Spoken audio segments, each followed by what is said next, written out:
Hello children, this is Aarti. Welcome back to my class. Today we are going to see the new lesson, The Ashes That Made Trees Bloom, which was written by William Elliott Greaves. The story is a Japanese story, underscores values such as honesty, compassion, diligence, etc. with a hint of magical realism. The spirit of the dog is the old couple's make-believe determination to make past personal setbacks and begin anew. Let's go for the story. In the 19th century Japan, there lived an old couple. Their only companion was a little pet dog named Muko.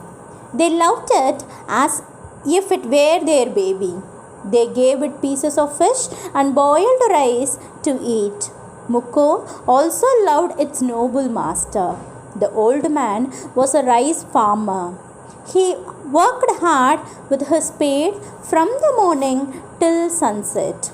Muko followed him every day to the field. It did not attack the white heron bird which used to kill corn worms. The farmer was kind to all the living creatures. One day, the dog came running to his master. It motioned him to some place behind. The old man followed Muko to his place where it began to scratch. The old man used his hoe to dig the earth. He found a lot of gold there. The old couple became rich. They bought land, hoisted a party to their friends, and gave generously to their poor neighbors. In the same village, there lived a wicked old man and his wife. They were unkind to all dogs. When they heard of their neighbor's good luck, they called Muko to their garden and offered it fish. They hoped that Muko would find treasure for them also. But Muko refused to eat any fish.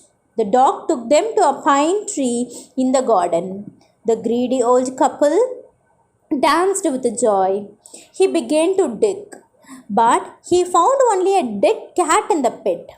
In a fit of anger, he beat Muko to death. The owners of Muko mourned for their pet. They put flowers and waters on its tomb. That night, the spirit of Muko appeared to the old farmer in a dream.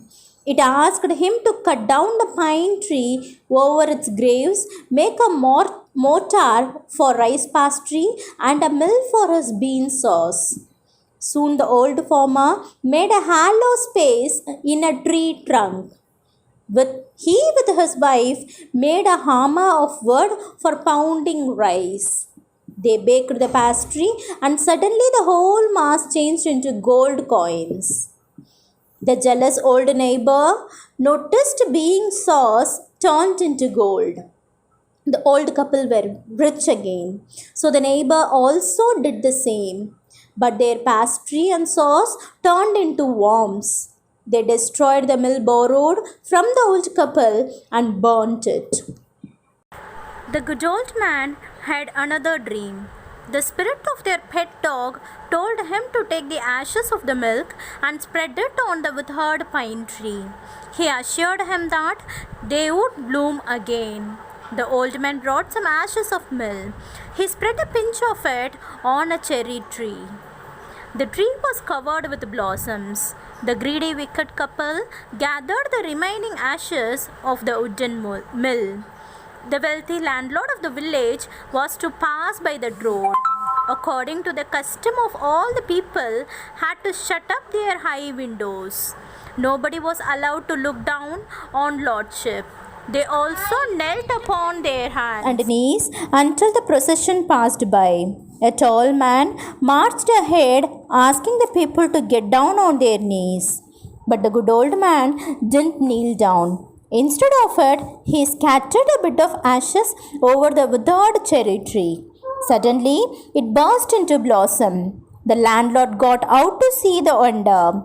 He thanked the man, offered him presents, and also invited him to the castle. When a greedy neighbor heard of it, he also took the magic ashes to the highway. He waited until the landlord's train came along, and instead of kneeling down like the crowd, he climbed a withered cherry tree. When the landlord was directly under him, he threw a handful of ashes over him, but the tree showered no change. The dust rather blew into the nose and eyes of his lordship. The man who was escorting the lord dragged the greedy man from a tree and threw him into the ditch. He also beat him soundly. The greedy man thus died in the mud. The kind owner of Mukko lived happily to a green old age.